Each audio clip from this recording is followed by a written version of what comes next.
What is the theory of creation? Was created by the Almighty God, and he never changed since created by God. And man was created to master nature, and no time when man became the slave of nature. This theory is well explained in both the holy books and of Bible, especially in Genesis 1, chapter 1, verse 26 to 29, and also in Holy Quran that shows that God breathed out the soil, and through that soil man was created.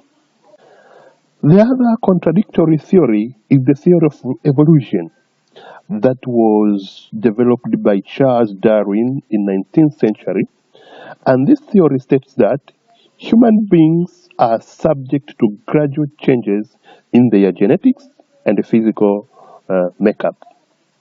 Due to food and scarcity of resources, the organisms undergo competitions among themselves through the struggle for survival for the fittest. Therefore, the strongest organism succeeded and the weaker one perished away.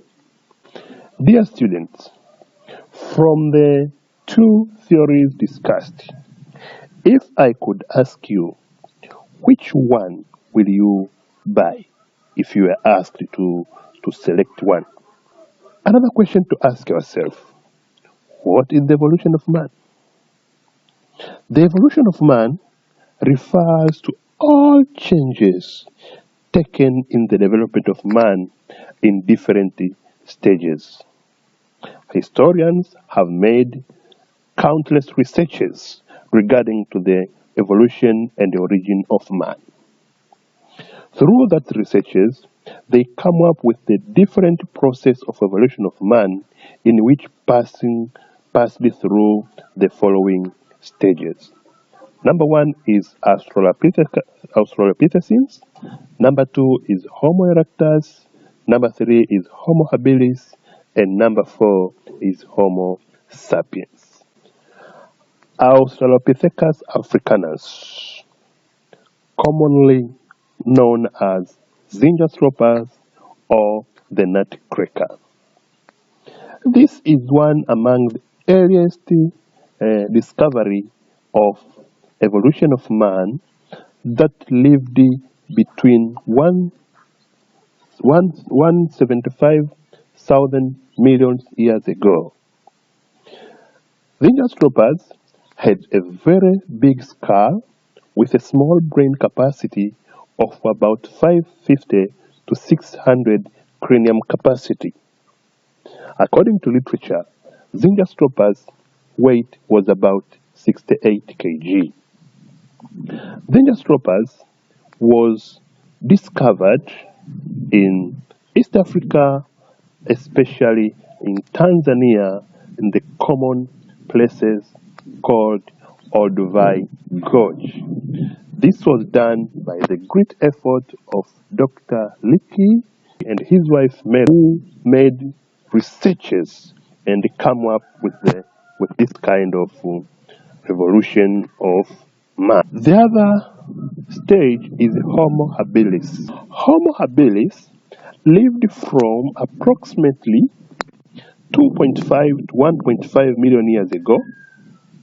The brain size of Homo habilis has been shown to range from 500 to 800 cranium capacity. It is said that Homo habilis was an early tool inventor or the tool cracker. He could make and use, as in the first Stone Age, early Stone Age, Homo habilis was the tool maker man. The fossils of Homo habilis are also found in Olduvai Gorge in Arusha, Tanzania. The other stage is Homo erectus. Homo erectus means the upright man, or to put up or to set upright. He is evidence to lived around 1.8 million years ago to most recent around 1,400 million years ago. With 850 cc or cranium capacity greater than that of Homo habilis. Homo was the first to start walking by using two limbs, that is bipedalism. Homo erectus did a discovery of fire and made simple tools like the spearhead for hunting and the axes for cutting and scraping. And from this stage of Homo erectus, it is the stage where man made a turning point toward history immediately after the discovery of fire, in which now man was able to cook and eat cooked meat and boiled food. Therefore, this is the very important stage in human history. Homo sapiens. Homo sapiens means the intelligent or the thinking man. Homo sapiens lived between 200,000 years and 50. Homo sapiens has a brain capacity of 1,000 cranium capacity to 1,800 cranium capacity. His brain was similar to that of modern man, with small teeth and a sharply receding forehead. He lived by hunting, gathering, fishing, and domestication of plants and animals. Homo sapiens used fire to cook raw food. He lives in caves and used microlith tools. The history. This is an interesting stage in the history of man that is lasted from 1.5 million years to 750,000 years ago. At this time, man was involved in hunting, gathering, and collection of fruits, roots, and vegetables as well as meat. The tools made at this stage involved chopping tools, pebbles, and hand axes. The tools made were very sharp but important for defending themselves against wild animals and digging up plants and roots. Some remains of these tools were found in East Africa, in Olduvai, Tanzania, Ologa and in Sogezi Rock Shelter in Uganda. Just a few examples. Middle Stone Age. This can be recorded around 750,000 years to 50,000 years. During that time, man made tools that were very sharper compared to early Stone Age tools. During the Middle Stone Age, man used similar and sharper tools, as we said, than those during the Old Stone Age. Such tools include spears, knives, which were used for different activities like defense, security, as well as food preparation.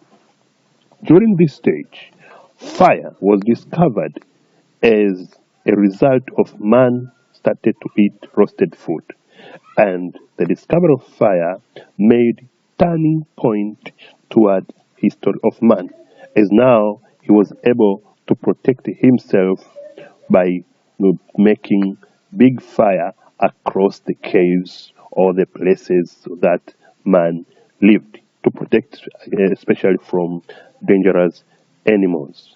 The new era of Stone Age started from around 50,000 before Christ up to first millennium, while at this time stage man used much sharper tools than in early and middle Stone Age. Man also started domestication of and plants. Man also started to have permanent settlement, and also Another element at this stage was development of paintings and drawings, for example, in caves, which can be evidenced in Amboni caves in Tanga, Kondoa, Irangi in Dodoma. The last stage, and a very important stage for the development of early stone tools, is the Iron Age. The Iron Age was the time when man started to make and use the iron tools or the microliths. Iron Age in Africa started during the first millennium AD, and few societies that are known to practice iron iron age or iron smithery includes in East Africa, Western Sudanic states, Ghana, Mali, Aksum, Egypt, Nubi, Meroe, and North Africa. In Tanzania, for example, the Pare, the Shana, the people along Sumbawanga were among of the society that were better iron working smithery in Tanzania. Iron was discovered through particular stones which became heated and cool and finally changed to a hard matter known as iron. Famously, early iron tools sites were discovered in Engaruka within the Rift Valley in northern Tanzania. Other sites include Uvinza, Karagwe, Ugweno, Iteso, and the western shores of Lake Victoria.